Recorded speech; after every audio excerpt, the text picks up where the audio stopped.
Ok le gang, j'espère que vous allez bien. C'est votre gars aussi. Bienvenue sur ce nouvel épisode. On valide le nom. Le nom, c'est validé. Acté, okay. validé. Acté, on a finalement trouvé le nom de ce podcast. Donc bienvenue sur ce 3e épisode, During au mic. Je suis encore avec mon frérot Marlon. Comment Salut tu vas, tous. frérot? Ça va, écoute, en forme plus que jamais. Plus que jamais. Excellent. Et bah, du coup, une fois de plus, on se retrouve pour passer du temps avec vous, pour passer du temps ensemble, pour débriefer sur la boxe, pour vous faire un peu le tour de l'actu et d'actualités à passer et à venir. Donc, le premier sujet de conversation qu'on peut lancer pour démarrer cette discussion aujourd'hui, c'est un bref débrief, parce qu'on en a déjà parlé du coup sur la chaîne du frérot Marlon, qui a également sa chaîne YouTube. Donc un bref débrief de Gervonta contre Garcia. Qu'est-ce que t'en as pensé très rapidement? En bref, écoute, pas de surprise, j'ai envie de te dire. Pas de surprise. C'est ce que j'attendais. Je pense que toi aussi, on était du même avis sur ce point-là. Yes. Un cran d'écart, un cran au-dessus. Un fight, je vais pas dire c'était un bon fight, c'était pas le gros fight. On a été un peu déçus. Un round de folie là où Ryan. Le deuxième. Ouais, le où deuxième. il a essayé d'accélérer. Ouais, round de folie. Un contre stratosphérique venu d'ailleurs. Esquive remise directe. Et voilà, écoute, pour moi, manque d'expérience. Voilà, il a que, pour moi, pareil, il a que son crochet gauche, Garcia. Gervonta, c'est au-dessus, c'est trop rapide, trop fort, trop puissant, trop tout. On l'a vu, hein. Donc, yes. Ouais. Donc là, comme on disait sur ta chaîne, il lui faut d'autres défis. Et pour ceux et celles qui sont intéressés, qui n'ont pas encore vu le débrief, je vous envoie sur la chaîne de Marlon pour aller voir nos retours sur ce combat. Exact. Et juste un peu par rapport à la suite de ce combat, j'ai l'impression qu'un peu, et en vrai, c'est même pas étonnant, mais bon, c'est des trucs qui se font pas, mais je suis pas choqué, je suis pas étonné. Le fait que derrière l'équipe de Garcia, il est un peu, entre guillemets, lâché. Il y a plein de trucs bizarres qui sont passés durant le combat. Ouais. C'est son équipe qui lâche, qui part du combat. Derrière, il y a des propos comme quoi son équipe le dénigre et tout. Donc, c'est bizarre. Je sais pas qui a quitté qui en réalité, très sincèrement, parce que j'ai vu que... Alors les intitulés de toutes les phrases que j'ai vues par rapport à ça, c'était Garcia se sépare de son staff, de son équipe. Qui a voulu se séparer réellement? Honnêtement, j'ai pas eu des échos profonds de tout ça. Bon, ce qui est sûr, c'est qu'ils sont séparés. Je sais pas trop où il va aller. Pour moi, très sincèrement, le meilleur choix de carrière, ça aurait été de rester avec la team Canelo. Pour moi, à mon sens. Sens. Après, c'est dommage, il y a eu quelques petits accrochages, etc. Mais pour moi, je sais que la team Canelo, c'est du solide, c'est carré. Même Ruiz est parti de la team Canelo. Il est parti aussi. Ouais. Mais bon. Justement, j'étais en train de me dire, est-ce que ce serait pas du coup la faute de Garcia? Est-ce que ce serait pas quelqu'un qui serait entre guillemets un peu instable, sachant qu'il revient d'un ou 2 ans de dépression? Ouais. Donc, est-ce que le problème ne vient pas de lui? Maintenant, comme tu viens de le dire, même Ruiz aussi est parti de la team. Ouais. Est-ce que du coup, ce serait pas un problème en interne? Peut-être. Il y a de fortes chances, on ne saura jamais, je pense, malheureusement. Ouais. Il va y avoir 2 sons de cloche différents, mais toujours est-il que Canelo, justement, on va aborder le fight, il est toujours là. Je pense que la team est réellement derrière lui, un peu plus que les autres, ce qui est normal. C'est peut-être aussi ça qui crée un peu de la jalousie. Mais quand tu arrives là-bas, tu sais qu'il y a une superstar qui est devant toi, donc tu prends ou tu prends pas. Ils ont décidé de ne pas prendre. Après, il faut voir derrière, tu vois. Derrière mon Ruiz, ça a été. Garcia, bon, c'est la première défaite. C'est la première défaite. Tirer dessus. Ouais, donc on lui laisse l'opportunité de revenir, de reprouver et tout qu'il est capable. Moi, je sais en tout cas que c'est un boxeur courageux qui va faire le taf pour revenir. Il a déjà prouvé. Donc là, Gervonta, il a visé trop haut, mais je pense qu'il va revenir. Il va revenir puissamment. Franchement, j'ai confiance en lui. Ouais, c'est sûr. Et du coup, tu as évoqué Canelo qu'on retrouve ce soir. Là, actuellement, là, on vous parle, on est le 6, donc samedi 6 mai, et qui combat ce soir contre Ryder. Ouais. Pronostic? Franchement, je vais même pas vous mentir. Ryder, je connaissais pas, franchement. Donc j'ai regardé un peu ce qu'il faisait, ce qu'il proposait et tout. Pour moi, c'est pas une grosse affiche. C'est pas je pense que c'est pas le genre de combat qu'on recherche. En tout cas pour Canelo, tu vois, les genres d'adversaires qu'on recherche pour lui.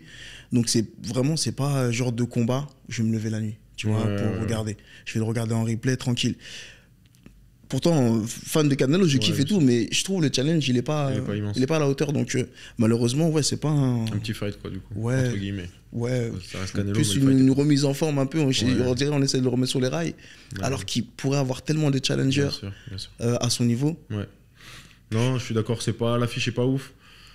Moi, je pense que je vais le regarder. Moi, j'ai ma femme qui est fan inconditionnelle de Canelo. Elle se lève tout le temps pour lui. Si elle, donc, je vais faire l'effort, je vais regarder aussi. Je vais pas rester seul. Prendre des petits popcorn ou un petit breakfast le matin devant le fight de Canelo. Donc, on va voir. Mais bon, c'est toujours un plaisir de regarder Canelo boxer. Bien sûr. C'est toujours un plaisir. Ryder, j'ai regardé un petit peu. Je connaissais pas non plus, justement pas. J'ai regardé un petit peu hier soir, justement, avec madame. C'est pas dégueu, ça se défend. Après, contre Canelo, toujours pareil, la marche est haute. Mais pour moi, bon, normalement, allez, je dirais Canelo avant le 8e round, tu vois. Ok. Canelo avant la 8e, quand même, je pense. Ouais. On va voir. Franchement, moi, ça m'étonnerait pas. Comme tu dis, j'ai regardé aussi. C'est pas folichon. Ouais, c'est pas fou. Mais bon, moi, la boxe est active. Ça fait bouge. Tourner les boxeurs, ça bouge. C'est ce qu'il faut. C'est ce qu'il faut. Ouais. On a d'autres beaux combats à venir ce mois de mai. On a, et là, c'est beaucoup plus intéressant. Année contre Lomachenko. Ouais. Mon gars Lomachenko, vous savez à quel point je le kiffe, ce frérot. Donc, Lomachenko, qui, pareil, a, entre guillemets, disparu des radars pour une raison que tout le monde connaît aujourd'hui, le conflit qu'il y a. Et qui s'était retiré pour retourner près des siens. Et du coup, là, qui revient. Entre-temps, il y a Anne qui a pris les titres contre Kambosos. Et du coup, là, un vrai... Ça, c'est tu vois, ça c'est le genre de... Un vrai fight. Voilà, les genres de combats, là, je vais me réveiller, je dors pas et tout. Il n'y a pas de problème, avec grand plaisir. Donc ça me fait plaisir. Et je pense très sincèrement... Je vais d'abord que tu me donnes ton avis. Où tu veux que je commence? Je vais le donner d'abord parce que je sais, toi, je pense que ton avis, il est déjà tranché. Je vais donner d'abord le mien. Écoute, pour... Honnêtement, c'est parmi, je pense, les combats de cette année, je pense que c'est un des combats les plus durs à pronostiquer pour moi. En tout cas, très dur à pronostiquer. J'adore Lomachenko, j'adore. Je préfère le style de Lomachenko, je préfère le regarder boxer. Anne, j'ai un peu plus de mal, je trouve que c'est très rectiligne. 1-2, un très bon jab, ça va vite, ça cogne assez fort. Rapide, ouais. Mais j'ai toujours un petit peu eu du mal avec Anne. Après, il faut savoir que c'est le plus jeune champion à unifier les titres dans sa catégorie, même à unifier les titres, même je pense toutes catégories confondues, si je me trompe pas. Ça reste honorable, c'est assez incroyable. Je pense qu'il doit avoir, je sais pas quel âge il a, il doit avoir 24, un truc comme ça. Il est jeune. J'allais dire 23, ouais. 23, 24. Donc, champion unifié, c'est beau, c'est costaud, il allait les chercher. Il va vouloir les défendre. Bien sûr, il va vouloir les défendre sur un Lomachenko qui commence à prendre un peu d'âge, 35 ans. Ça, c'est vrai. C'est très dur à pronostiquer. Si je devais me prononcer très sincèrement... honnêtement, même à l'heure actuelle là, j'y pensais tout à l'heure un peu dans la voiture. Je sais même pas de quel côté faire pencher la balance. Si je devais quand même mettre quelqu'un, je mettrais Lomachenko. Avec un gros doute. C'est pas un doute. Oui, avec un gros doute. Je le mets pas les yeux fermés, mais je me dis pareil, lui c'est ça. Je pense sa dernière chance de pouvoir unifier tous les titres, etc., etc. Sa dernière, peut-être pas. Mais bon, comme il commence à prendre de l'âge, on donnera sa chance peut-être à des gars qui viennent derrière lui, tu vois. Ouais. Mais je mets léger avantage au challenger pour le coup. Même s'il est un peu sur la fin. Parce que je préfère aussi le style. Les Ukrainiens, c'est solide mentalement. Ouais. Léger avantage à Lomachenko. Et toi, il sera présent pour faire le taf. Moi, j'entends bien ce que tu dis. Mais moi, franchement, je le vois loin devant. Lomachenko, loin devant. Franchement, franchement, je le vois loin devant. Et tu vois, je pense, certes, il y a son âge qui rentre en jeu et ça, on peut pas le négliger. Mais malgré son âge, il est encore au top. Bien sûr. Et je pense qu'il a un peu perdu, on va dire, de sa... De sa superbe, de sa splendeur. Ouais, quand il a perdu contre Lopez. Oui. Franchement, même moi, je ne l'ai pas reconnu. Je ne sais pas ce qui s'est passé. Après, il disait qu'il était blessé et tout. Il avait la main ou l'épaule cassée. Oui. Mais, exact. Et d'ailleurs, ce n'est pas la première blessure qu'il a. Ces dernières années, il commence à pas mal se blesser. Tu vois, effectivement, il y a l'âge qui joue. Mais je pense, effectivement, ça lui a fait perdre un peu de son aura, de son truc. Mais malgré ça, je sais qu'il est au-dessus. Il est vraiment au-dessus. Et perso, moi, le combat que je voudrais voir, et pareil que j'aurais le doute là, un peu comme, enfin, même si tu le mets devant, mais que je pourrais avoir le doute et je me dis, ok, le frérot là, bon, effectivement, il est vieux et tout, c'est si tu le mets contre Gervonta. Ouais. Sinon, un Hané, un Shakur, même encore un Lopez, un qui tu veux. Ouais, ça passe. Je pense vraiment qu'il est devant. Très intelligent, Lomachenko, c'est très intelligent. Ça frappe pas forcément fort, mais il connaît tous les angles du ring, il sait comment bouger, quand, comment, pourquoi. Beaucoup de débit de coups. Comparé à Hané, je trouve beaucoup de débit de coups. On va voir, ça va être un sacré fight. Ça va être un beau fight. Après Hané, il sera là en face. Ça va être un beau combat, il sera là en face pour défendre ses titres et les maintenir, les garder. Ouais. Mais justement, je pense qu'il n'a pas été autant challengé que justement que contre Lomachenko. Ouais. Tu vois, il y a Linares, pareil, fin de carrière un peu, tu vois. Kambosos, pareil, tu vois, je sais pas, les profils sont pas les mêmes. Oui. Donc je pense encore une fois que Lomachenko sera devant, et loin devant, et qu'il va récupérer ses titres. On va voir. Franchement. Au KO, tu penses du coup? Non, pas KO quand même, au point. La décision. Ouais, franchement, la décision, je pense pas, je vois pas le KO, non. Donc ouais. Ok. Toi, parce qu'on a d'autres fights à venir. D'autres fights à venir, on a, il y a les, on entend pas mal d'échos là en ce moment sur les réseaux sociaux, pour ceux qui suivent et tout, concernant un éventuel tournoi entre les poids lourds. Fury contre Usyk. Ouais. Ça, ce serait une dinguerie. Ouais. Moi, je pense vraiment que ça va se faire. Wilder contre Joshua. Ce serait ouf. Ce serait fou de fou. Et franchement, je kifferais. Moi, j'aime vraiment actuellement la dynamique de la boxe. Ouais. Parce que tu vois, les gens, comme je disais la dernière fois, ils ont plus peur de mettre leur palmarès en jeu. En jeu, tu vois, d'affronter les grosses têtes de la boxe, et, tu vois, de se mélanger, de perdre, de se relancer et tout, tu vois. Donc, franchement, ça, si ça se fait, je serais trop content. Ouais, ça serait une première, hein. Ouais, c'est une première. Et en plus, ce serait ici en Arabie Saoudite, donc il y a des grandes chances vraiment que ça se fasse. Tu vois, c'est fou, mais l'argent, ça fait déplacer les foules. Ça fait déplacer les foules. Ça fait déplacer les foules. Et comme on disait, maintenant, ils viennent beaucoup combattre ici, Saudi Arabie à chaque fois, etc. On va voir, mais on en parlait tout à l'heure, les bourses qui proposent, ça parlait de 90 millions pour Fury, 50 millions pour Usyk, 30 millions pour Joshua et 30 millions pour Wilder.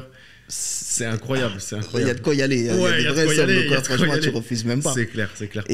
Et dans le lot, là, je pense qu'un peu concernant Joshua, je ne vais pas dire que c'est sa dernière chance, mais il se dit, quelque part, j'ai plus rien à perdre. Ouais, il est obligé. Donc, d'y aller. Allez, j'y vais, je fonce. Il est obligé. Même le Joshua Wilder, on voulait le voir depuis, ça fait au moins 3-4 ans qu'on attend. Tu vois, et c'est ça qui est dommage, d'attendre que vraiment, tu sais, que tu aies, entre guillemets, plus le choix pour aller faire ça, plutôt que d'attendre que tu sois vraiment au top et d'affronter quelqu'un au top. C'est pour ça que je respecte un Ryan Garcia, par exemple, malgré tout, même s'il y a une défaite, tu vois, il a pas... Totalement. Il a pas démérité, et voilà, il a mis son palmarès en jeu, mais bon. Ouais. Donc non, en espérant que ça se fasse, franchement, je croise les doigts, ce sera en décembre, je crois, si je dis décembre, c'est vrai, j'ai entendu parler. Ça va arriver plus vite que prévu. Si tout se signe, va falloir se tenir prêt, parce que ça va être costaud, Et tu penses qu'Usyk qui peut faire quelque chose contre Fury? Moi, le seul truc qui me dérange un peu, c'est en termes de poids, je le trouve un peu léger, Usyk. Il vient des lourds légers. Ouais. Il était monté, je crois, à 100 kg contre Joshua. Ça ferait une différence de 25 kg quand même avec Fury. C'est un gros risque pour lui. Il n'est pas non plus très grand. C'est un gros risque, mine de rien. Ce serait un beau fight, mais je donnerais un léger avantage à Fury quand même. Ouais, léger avantage, Et Joshua Wilder, je mettrais Wilder. En plus, ils ont un peu, pas trop, mais ils ont un peu la même boxe, tu vois, ils bougent beaucoup, ils sont aériens et tout, donc ça va être un beau combat aussi, je pense, mais en termes de poids, comme tu dis, ça fait une sacrée diff. Et donc là, ça va être compliqué. Ouais, surtout ça va être compliqué, Affaire à suivre, mais en tout cas, voilà, si on a des updates ou quoi, on vous dira. Si ça avance, en tout cas, ce sera beau et on attend ce moment-là, cet événement-là. Franchement, ça va être lourd. Le rêve. Qui on a d'autres, on a aussi rapidement, on a Lopez contre Josh Taylor. Donc ça, fight avec un peu moins d'enjeu, mais je mettrais Teofimo pour moi. Ouais. Taylor, c'est pas un boxeur que je regarde énormément.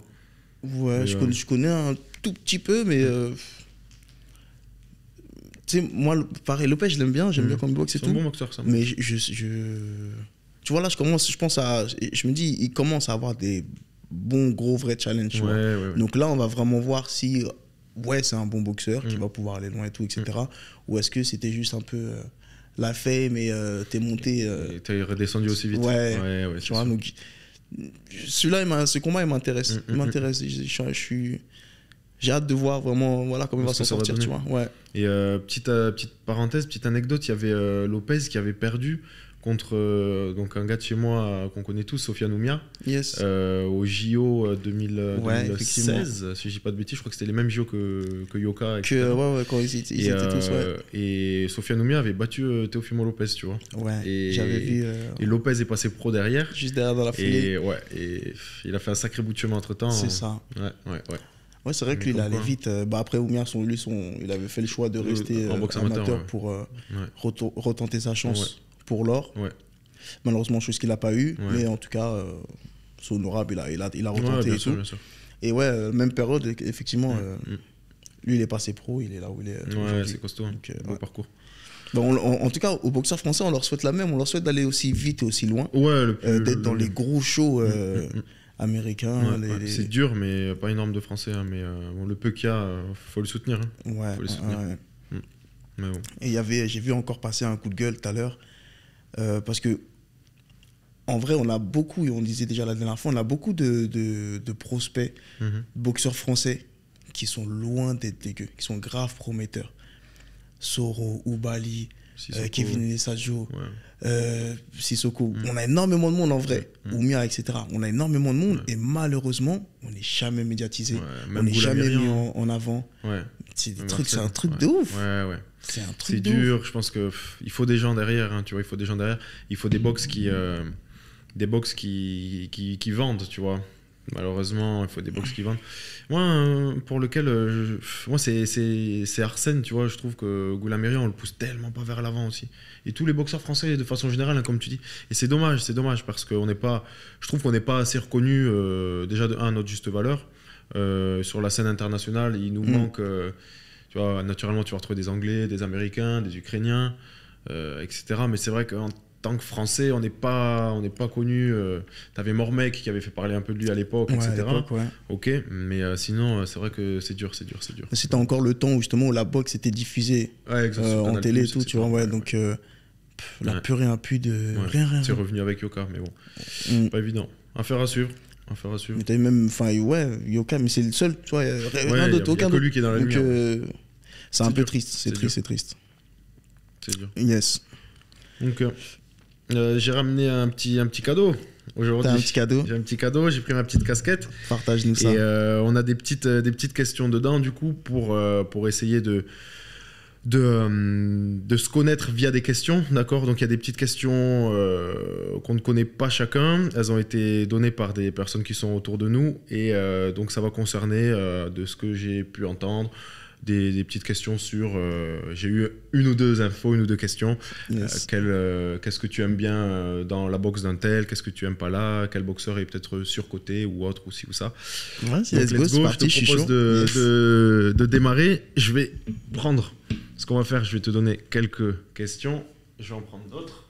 Ok. Je te les mets là-bas. J'en prends quelques-unes ici.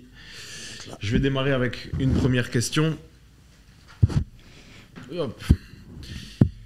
Alors, aussi pour toi, est-ce qu'il y a un boxeur avec qui tu aimerais boxer? Vraiment, où tu te dis, ce serait le kiff vraiment de boxer avec ce boxeur-là. En mode sparring ou en mode vrai fight? Sparring, parce qu'on va dire que tu as moins de pression et tu prends du plaisir, plus de plaisir en tout cas.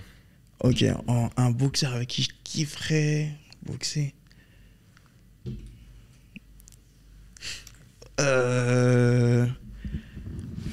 Franchement, moi déjà je suis quelqu'un, j'aime bien me comparer, donc il me faut un mec, tu vois, même si je sais que je vais perdre. Ouais, mais il te faut un bon gars. Ouais, comme ça je sais qu'on a un beau, tu vois, on fait de la belle boxe et tout.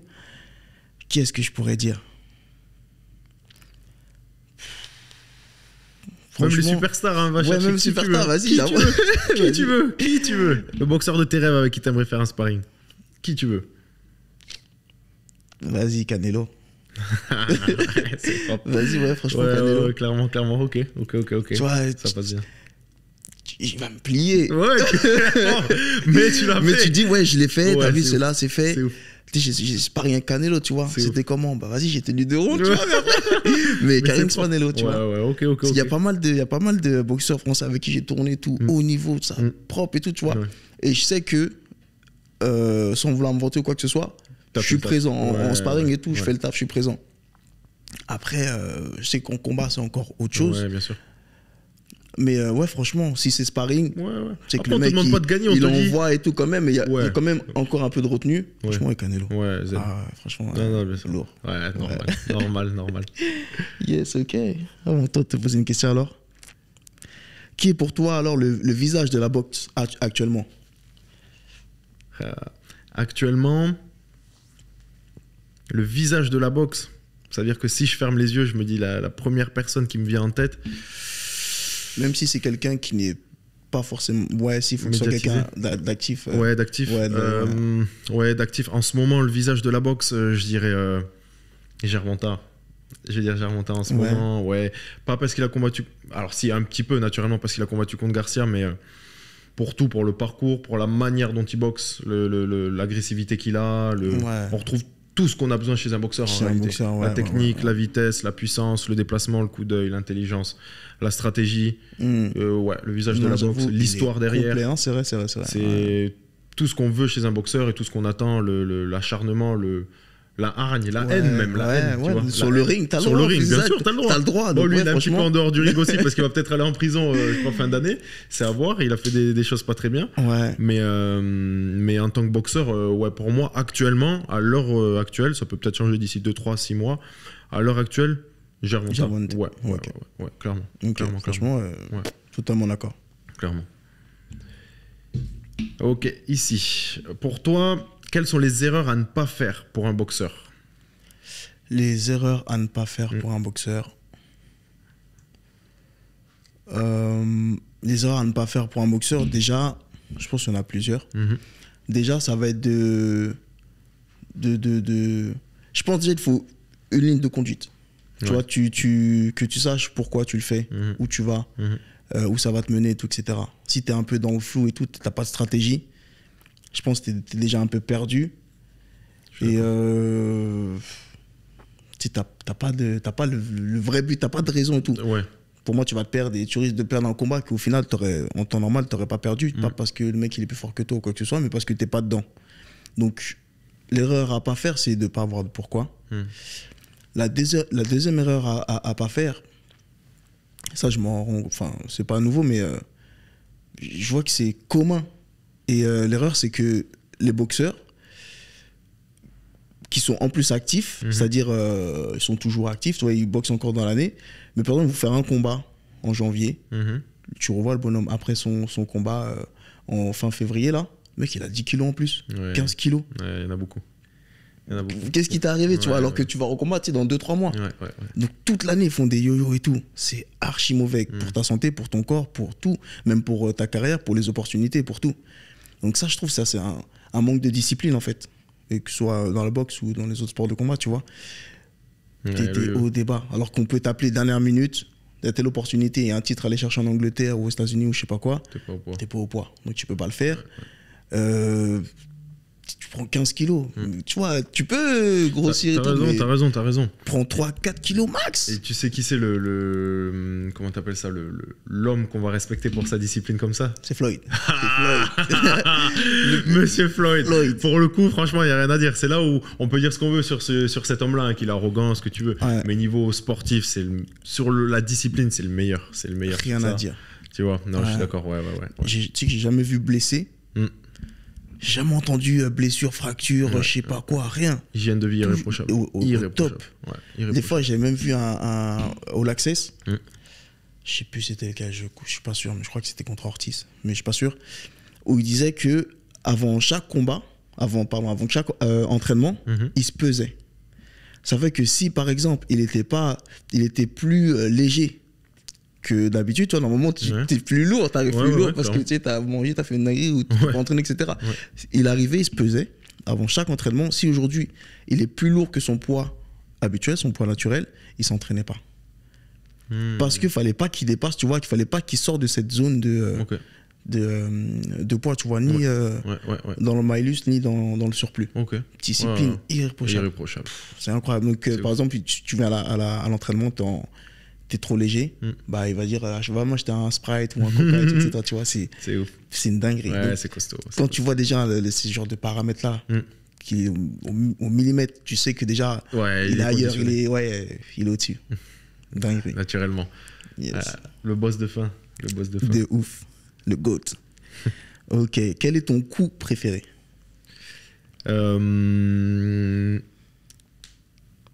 Direct arrière. Un bon gros direct arrière. Ouais, direct arrière.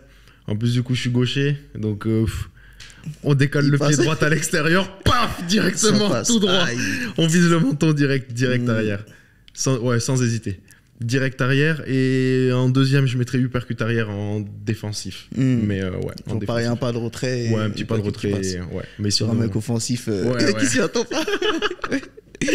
Mais sinon, je vois très bien. Bon gros direct arrière, bien tendu, sec. Paf, et on éteint. Ouais, j'avoue, sur je vous déteste, moi. Les gauchers. Les gauchers. Ouais, c'est dur. Je te jure, je supporte pas. Je fais limite un blocage. Ouais, cool. Donc ça m'a carrément arrangé la dernière fois de ne pas savoir, d'avoir remarqué après que j'étais gaucher. Que t'étais gaucher, parce que je te jure, je fais un blocage. En fait, je bloque. Et avec le temps, je vous ai détesté parce que comme j'ai mal au coude, je sais qu'il ne faut pas utiliser mon bras arrière à fond. Ouais, à tout va, tu vois. Donc, je suis handicapé. Ouais. Donc, Mais dis-toi que moi, c'est pareil. En tant que gaucher, 90% du temps, je boxe contre des droitiers. Donc, même moi, quand je tombe sur des gauchers, je suis pareil. Je suis un peu désorienté aussi. Tu vois. Mais ouais. Mais j'avoue que ça, dans la boxe, c'est un gros avantage d'être gaucher. Mais je sais pas si tu savais l'histoire de Lomachenko de base. C'était un droitier, son père il a forcé à boxer en gaucher. Tu sais, quand t'as quelqu'un comme ça dans ton équipe qui pense plus que tu sais, qui voit loin. Non, mais tu dis, mais tu peux qu'aller loin. Tu peux pas, c'est un truc de ouf. Il n'y a rien qui est laissé au hasard. Donc son père, il a fait en sorte que son fils boxe en garde inverse, en gaucher. Du coup, parce qu'il a vu les stats, il y a beaucoup plus de droitiers dans la boxe anglaise pour que son fils ait un avantage, etc. Mais c'est un truc de ouf. C'est un truc de ouf. Et c'est pour ça qu'il est là où il est aussi, je pense. Puis je sais pas si t'as vu qu'il avait mis à la danse pendant. Pendant 5 ans. Ouais. Tu veux faire de la boxe? Il a dit ok. Il l'a emmené dans une salle de boxe. Il a fait 2-3 entraînements. Il a dit t'es sûr tu veux faire la boxe? Il a dit oui papa je vais faire la boxe. Il a dit ok. Il a inscrit dans la salle dans les cours de danse. Comme on dit un peu typique de chez eux pendant 5 ans frérot. Tu dis mais moi je veux boxer mais moi je veux danser. Et au final tu comprends pourquoi il boxe comme ça, pourquoi il se déplace comme ça, pourquoi c'est un truc de ouf. C'est le meilleur pour moi, niveau déplacement c'est le meilleur. C'est une dinguerie. Et c'est pour ça que tu dis moi franchement avec un mec comme ça autour de toi c'est impossible que tu perds ou que tu fasses pas des grandes choses. Donc incroyable. Je suis d'accord.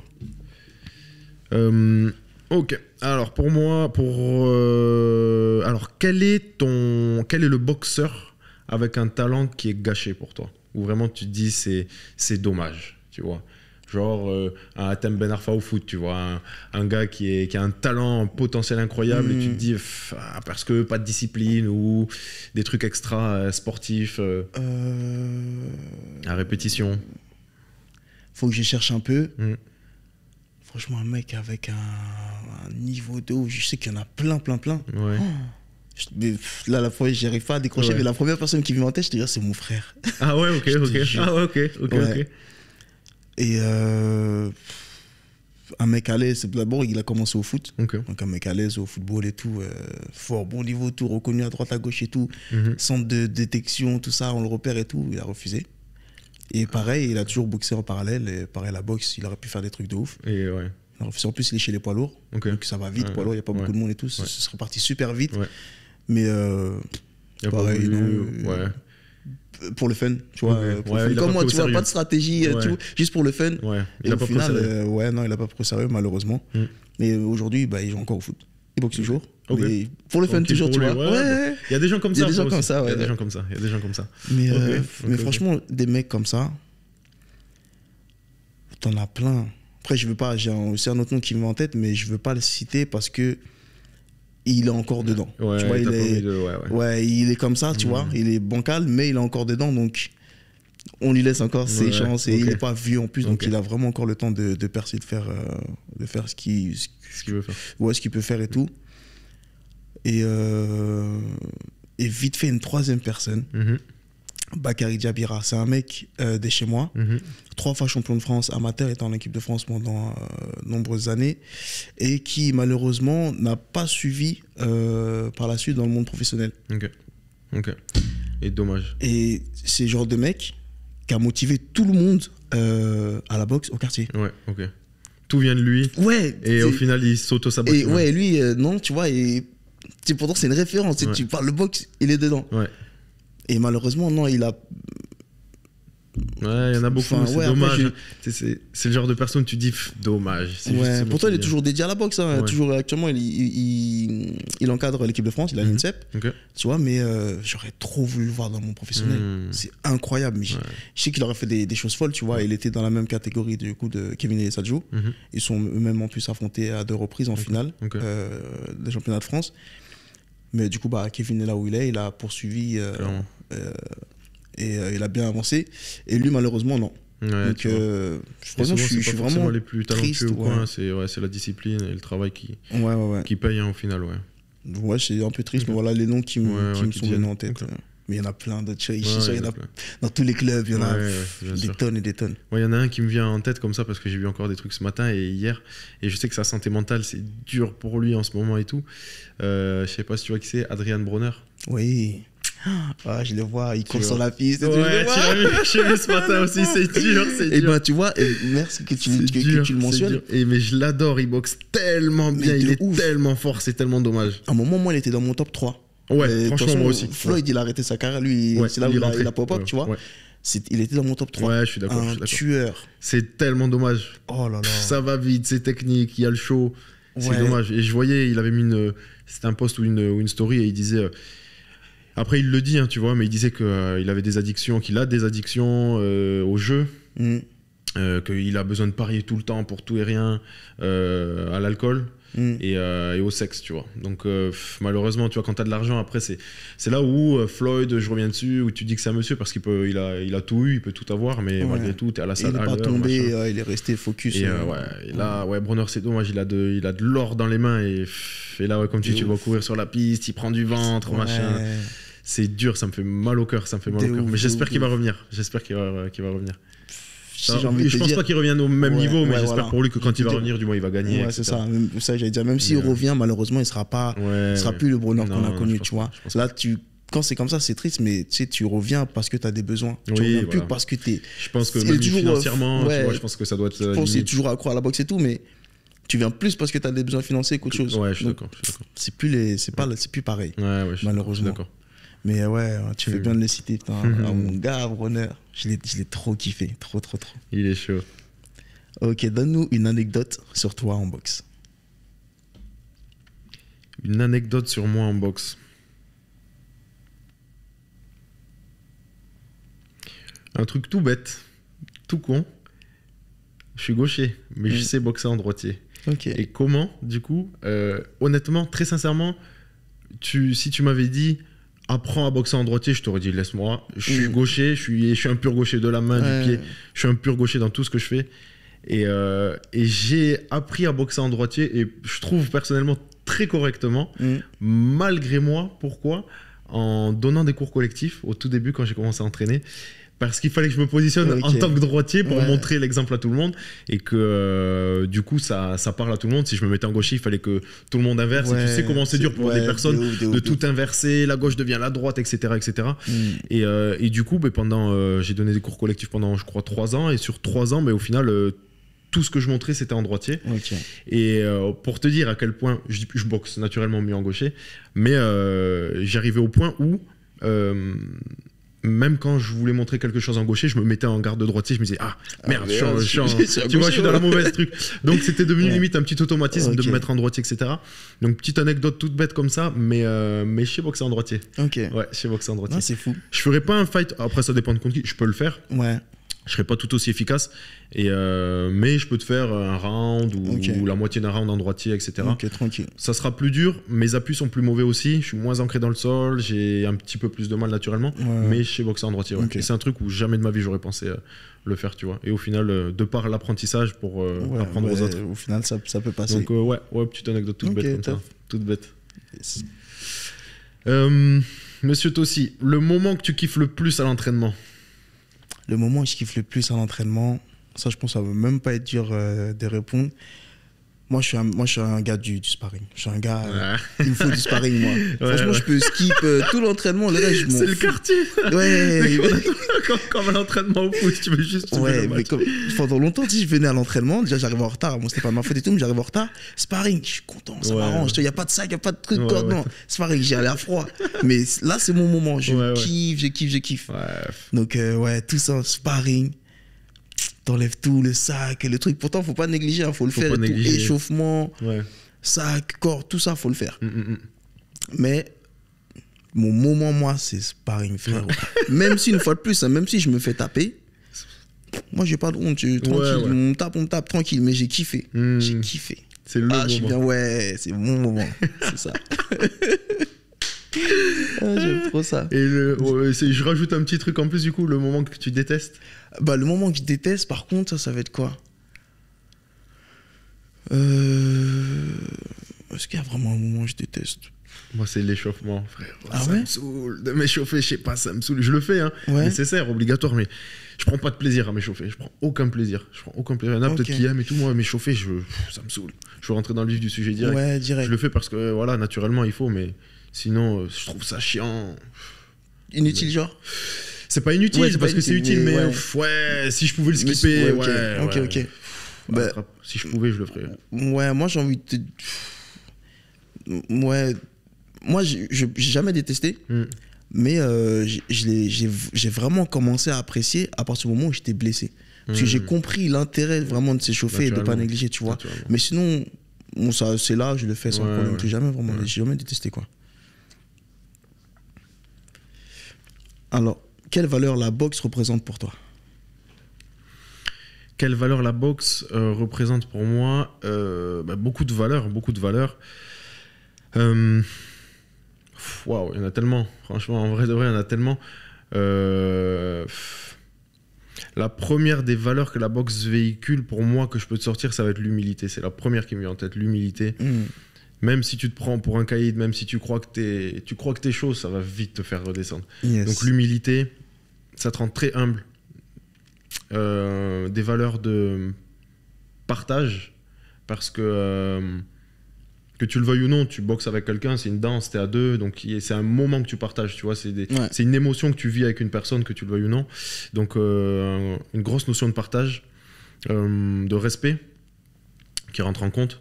Après, très souvent, le sparring ou le combat, notion de respect.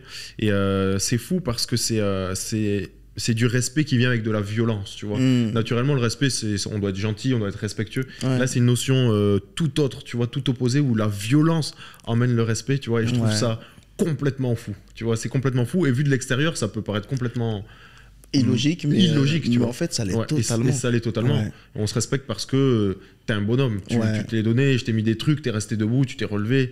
Respect, mec. Grave, de ouf. Et j'adore ça. Et même de l'autre côté, je te respecte parce que... Tu m'as mis... tu vois, c'est vrai que c'est... C'est ouf, hein. C'est illogique au possible. C'est illogique au possible. Et je trouve ça incroyable. Et les valeurs que ça va véhiculer, c'est des valeurs de discipline, une grosse discipline et des valeurs d'un mental qui doit être paré à toute épreuve, clairement. Un mental qui doit être... je dissocie un peu la discipline et le mental, ça va un petit peu de pair, mine de rien, mais ça doit être... Tu passes un cap, je pense. Quand tu fais de la boxe, même si tu n'en as jamais fait, et que tu as un très bon mental et une très bonne discipline, c'est un peu comme si tu passais par l'armée, tu vois, et que tu sortais de l'armée et que tu sortais avec une certaine discipline, un certain mental.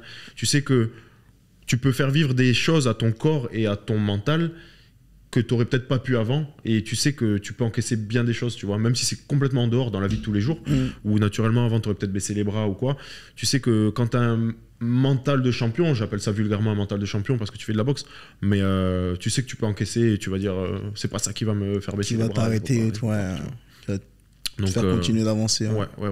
Et je mets ça un petit peu dans le parallèle avec l'entrepreneuriat, tu vois, dans la vie de tous les jours, dans la vie professionnelle, où tu es tout seul face au monde, face à la concurrence, et tu prends des coups, tu n'arrives pas à signer des contrats, etc. Donc je mets vraiment l'entrepreneuriat en parallèle de la boxe. Tu es tout seul et il faut tout construire, et tu n'y arrives pas, c'est ta faute, si tu y arrives, c'est grâce à toi. Donc des grosses valeurs de respect, de partage, d'humilité. Ok, excellent. Ouais, c'est vrai que c'est lié. Tout est lié. Par rapport à la vie, comme tu dis, l'entrepreneuriat, le taf et tout. En fait, faut serrer les dents, t'avances. Et t'avances, clairement. Là où dans les sports collectifs, c'est un peu moins... Tu peux te cacher derrière les autres. Tu fais une passe et... Voilà, et tu te reposes. Ok. Alors, le boxeur avec qui t'aimerais manger un repas, passer un moment. Un boxeur avec qui j'aimerais... Un Floyd, frère. Floyd, on mange, on rigole, il me raconte sa vie, pourquoi, comment. Et ou un Tyson. Ah ouais, Tyson. Oh là là là. Ouais, c'est vrai, j'ai kiffé ma vie dans son podcast là, au film. Ouais. Il est incroyable. Pourtant, je fume pas, mais. Il est incroyable. C'est ça. Il est incroyable. C'est son. Il est lui, tu vois. Ouais. Je kifferais trop. Ouais, c'est vrai. Un Floyd ou un Tyson. Dinguerie. Je sais pas si t'avais vu, il y avait un podcast où il était tombé déjà sur le hoverboard. Il était tombé sur le dos, il s'était pété le dos. Et là, il était monté sur un skate dans son petit podcast. Et si tu veux, il tombe et il tamponne tout et tout. Il a failli tomber à la renverse. Et si tu veux, il y a les gens qui font ça va et tout. Il fait ma wife ici. Genre, faut pas que ma femme le sache et tout, etc. Et tu le vois, le mec, c'est l'homme le plus méchant du monde. Mais devant sa femme, il est là, faut pas que ma femme le sache et tout. J'étais mort de rire. Mais son podcast, il a l'air ouf. Il déchire. Ouais, franchement, c'est même lui, il m'a donné l'inspiration, l'envie de lancer aussi le mien. C'est ouf. Tyson, c'est une bombe. C'est un monsieur. Je kifferais trop. Je mange avec lui ou avec Floyd. Il s'est changé sur la boxe. Tout, il donne tout, tu vois, l'envergure, les coulisses, les techniques, les conseils, tout, tu vois. Ouais, ce serait incroyable. Ce serait incroyable, de ouf. C'est clair. Ok, c'est noté. T'as un nom, toi, qui te vient en tête comme ça avec qui j'aimerais échanger? Ouais, je dirais un Tyson ou un Ali, tu vois. Pourquoi pas. Je pense qu'Ali, il a aussi beaucoup de choses à dire. À l'époque, je pense qu'il a beaucoup de choses à dire. Ouais. Je pense qu'avec un Ali, on parle pas que de boxe. Non, c'est pour ça. Là, ce serait plus général, sur la vie en général. Ok. Alors, question concernant les équipements de boxe. Est-ce que tu as une marque de gants de boxe préférée? Une marque que tu recommanderais plus qu'une autre? Elle est derrière. Elle est juste là. XS Body direct. Direct. Écoute, pour toutes les personnes qui s'entraînent avec toi ou qui veulent commander ou autre, vous avez les gants qui sont juste là. XS Body direct, la marque du frérot. Disponible. Et sinon, moi, la marque que j'aime, c'est Grant. Ah ouais? Ouais, j'aime beaucoup. Grant, le confort, Alors, ça m'avait piqué aux yeux naturellement. Pourquoi? C'était le logo. Je comprenais pas ce que c'était au début. Moi aussi, tu sais qu'à un moment, pareil, je voyais toujours Floyd Box avec, je ne comprenais pas trop. Après, pareil, j'ai recherché. Et j'ai testé une fois une paire de Grant et j'étais là. Tu comprends pourquoi? Ouais, c'est incroyable. C'est incroyable. Je pense que je vais me commander une paire. D'accord. C'est incroyable. Donc, c'est des gants que j'aime même esthétiquement. Tu peux les custom, tout, etc. Donc, c'est vraiment pas mal. Et sinon, par contre, c'est très cher, t'es sur du 600-700 euros, je crois. Ah ouais? C'est costaud. Okay. C'est fait main, c'est costaud. Et sinon, une marque plus abordable, entre guillemets, on va dire, pour monsieur et madame tout le monde, si on avoisine, on va dire, une bonne petite paire de gants à peut-être 100 euros, je dirais Rivals. Ouais, Rivals. Bonne petite paire de gants. Pareil, très, très confortable. Pour une centaine d'euros, 100, 120 peut-être. Je crois que t'es même un peu plus. Hein. Ouais, ça dépend. Mais je sais que t'as des modèles qui. Ça démarre. Gamme, on va dire, t'as des entrées de gamme à 100, 120, je crois. Rivals. Et si jamais on descend un petit peu, je dirais un Venom ou un Everlast. J'hésite. Un Venom ou un Everlast.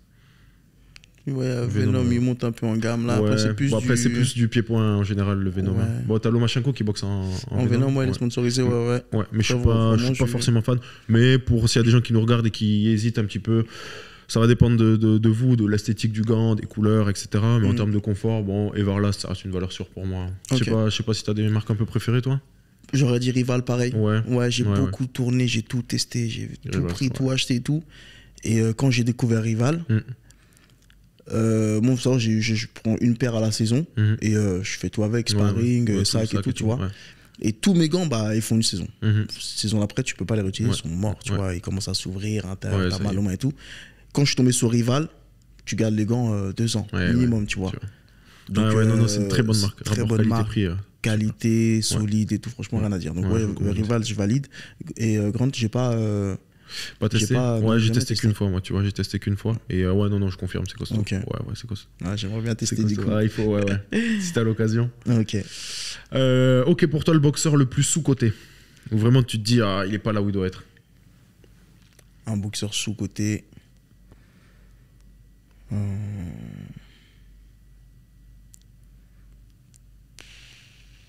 Fais gaffe à ce que tu dis. Fais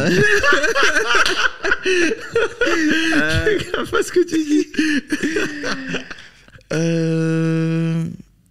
Non, franchement, là, tout de suite, j'ai pas de nom qui me vient en tête. Ouais. Non. Il y en a pas où tu te dis, il mérite plus quand même, vu le travail qu'il fournit. Non, en vrai, j'ai. Après, libre à toi, c'est ta question, tu dis ce que tu veux. Non, en vrai, franchement, en vrai, j'ai. Non, franchement, j'ai pas de nom qui me viennent comme ça, qui me dit au tac au tac, tu vois. Après, je vais un peu encore en revenir aux boxeurs français. Je trouve qu'il y en a beaucoup qui devraient être beaucoup plus haut. Ouais, de façon générale. Être dans le top 3 de plusieurs catégories, tu vois, et qu'ils ne le sont pas. Ouais. Et malheureusement, une fois de plus, c'est notre faute, c'est la faute des médias, la faute de nos organisations, et tout, etc. Tu vois. Franchement, j'ai vraiment tout le gratin de la boxe qui me vient en tête. El Moussaoui, les Soro, Goulamerian, les Sissoko, tout ça, tu vois. Après, Soko, il est bien, et je pense que ça va remonter, mais il y en a plein. Je me dis, on se fait avoir parce qu'on va dans d'autres organisations, parce qu'on n'a pas le choix, et ben on se fait voler parce qu'en plus, on n'est pas chez nous. Plein de trucs comme ça, tu vois. Donc, il y en a plein. Il y en a plein. Et c'est gratin français, malheureusement. Ouais, clairement. Ouais. Ok. Mais c'est que... Après, t'as le droit de le dire si tu le penses. Ici, j'imagine que dans ton podcast, on dit ce qu'on pense. T'as le droit de dire tout ce que tu veux. J'ai rien dit, j'ai rien à dire. Ok. Quelle émotion la boxe te fait ressentir?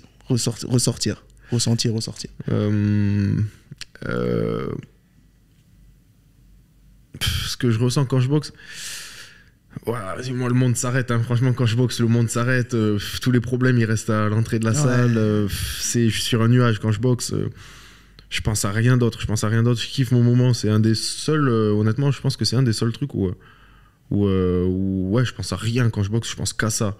J'adore. Donc, mais en termes d'émotion en tant que tel, franchement, c'est du bonheur, hein, je vais te dire. Je ressens du bonheur, de la joie. Je ressens vraiment de la joie quand je boxe. Parce que, c'est ma passion, c'est ma vie. Putain, c'est ma vie, c'est mes tripes, c'est de la joie. Franchement, l'émotion que la boxe me fait ressortir, de la joie.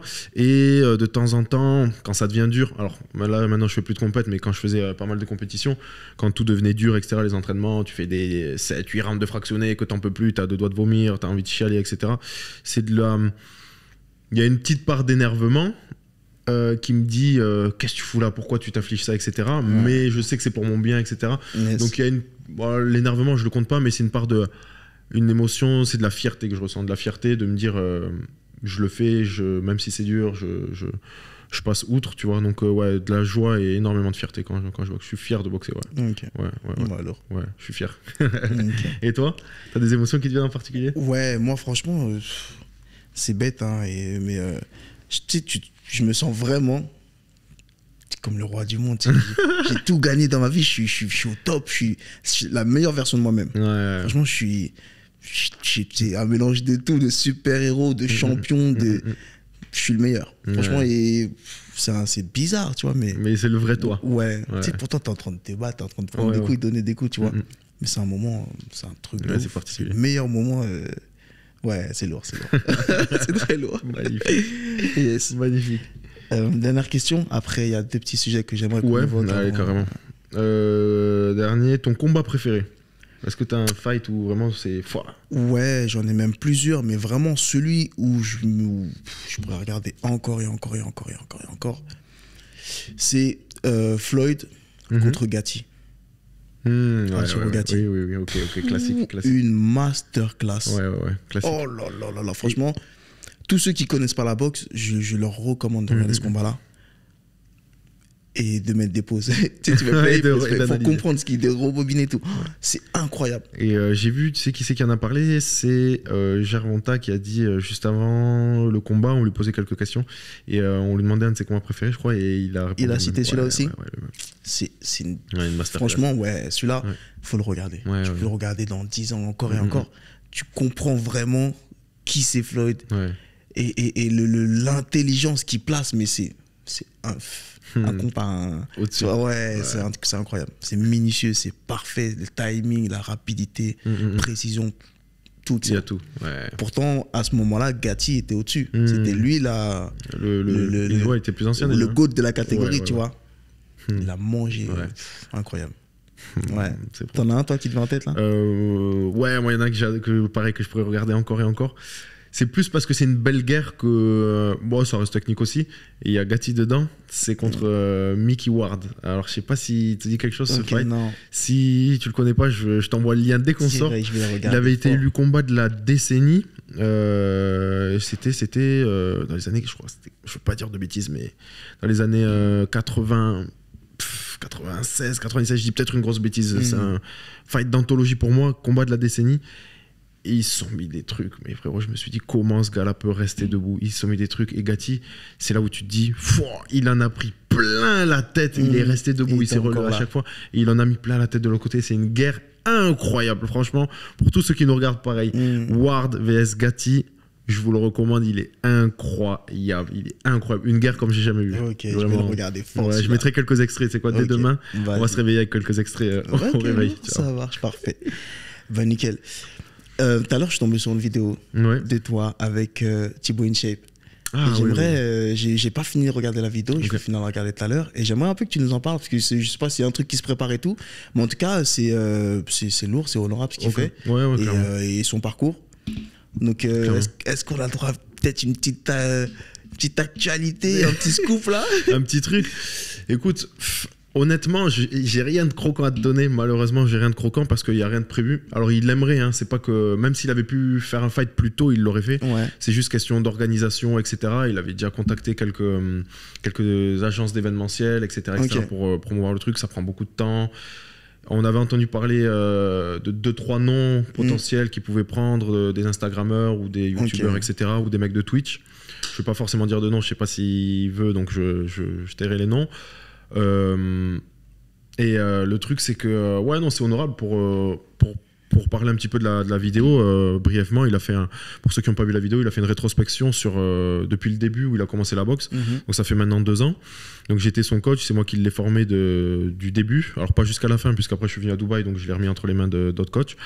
Et écoute, il a été formé à l'école Marlon Boxing sur tous les plans, etc. On a essayé de lui trouver une manière de boxer. Il n'est pas forcément très grand, donc on est plutôt sur un style Tyson entre guillemets, je mets vraiment d'accord, mais vraiment obligé d'avancer, de rentrer, de bouger la tête.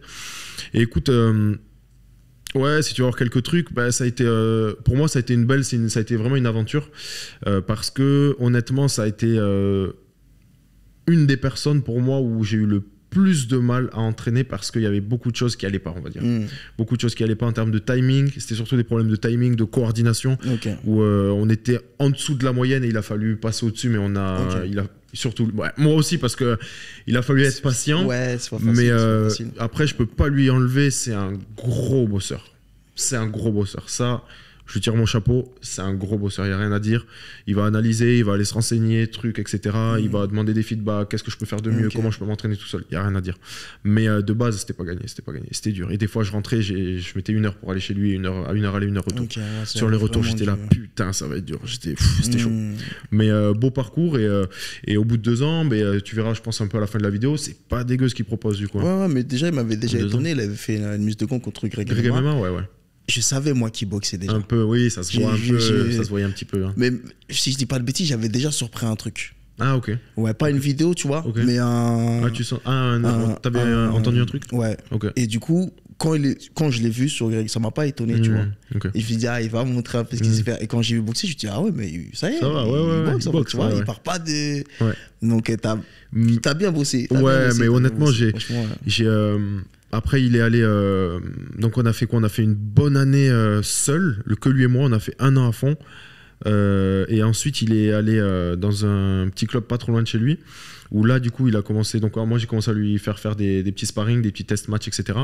Et ensuite, il allait s'entraîner dans un club pour avoir des cours collectifs aussi également, tu vois, pour pas avoir que du particulier. Ouais. Et ils lui ont fait des petits tests matchs aussi. J'ai ramené des gens, etc. Et voilà, il est monté en gamme, en compétences, ainsi de suite. Mais il y a du boulot à faire encore, mais c'est pas ce qu'il propose par rapport au début. C'est pas il y a eu un gros cap de franchi, ouais. Okay. Donc, à voir. Et là, il espère trouver un fight, ouais. Donc, s'il y a des agences ou des promoteurs ou autres qui sont j'espère que ça va se faire, franchement. Moi, après, je pense que quelqu'un avec sa notoriété, il va trouver, un peu plus facile. Ouais, facile de trouver des organisateurs. Donc, je suis sûr, que ça va se faire. Clairement. Après, s'il veut que je le mette dans un de mes shows. Écoute, si jamais c'est au plaisir, je vais lui en parler. Je vais lui en parler carrément. S'il veut venir boxer à Dubaï ou quoi ici. D'ailleurs, petite info. J'organise un premier événement ici même à Dubaï, donc au mois de juin. J'ai pas encore la date bien définie, mais c'est encore pour parler. Incroyable, avec, je l'apprends là. Okay. Les sponsors et tout et autres. Donc premier gala en juin, et après, j'espère que ce sera pas le dernier, bien évidemment. Le but c'est d'en faire plusieurs. Donc tous ceux et celles qui veulent boxer, qui sont intéressés par la boxe, que ce soit le monde amateur, professionnel ou même les exhibitions, vous allez pouvoir du coup vous joindre à ce type d'événement avec grand plaisir. Et me concernant moi, mon prochain combat est le 20. J'étais censé combattre du coup hier, le 5 mai, mais ça a été repoussé au 20 mai. Donc prochain combat, Paris à suivre. J'ai besoin de toi pour cette dernière ligne droite de préparation. Avec plaisir. Et voilà. Avec plaisir. Donc une fois de plus, ça m'a fait plaisir de partager ce temps avec toi, mon frérot. Un plaisir. Et avant qu'on se quitte, malheureusement, je ne sais pas si vous avez suivi, mais le monde de la boxe a malheureusement perdu un prospect, un boxeur très prometteur de la boxe anglaise, Wilfried Florentin, qui nous a malheureusement quittés la semaine dernière. Et on apporte évidemment tout notre soutien à sa famille, à son entourage, les camarades, les amis, vraiment tout le monde. Et il faut savoir qu'il y a une cagnotte qui tourne sur les réseaux sociaux. Il y a également un événement demain à Boissy-Saint-Léger, un gala de football qui est organisé par ses amis, par son entourage, par sa famille. Et tous les dons qui seront reversés du coup demain, tous ceux qui joueront à cet événement-là, les dons seront reversés à sa famille pour les soutenir.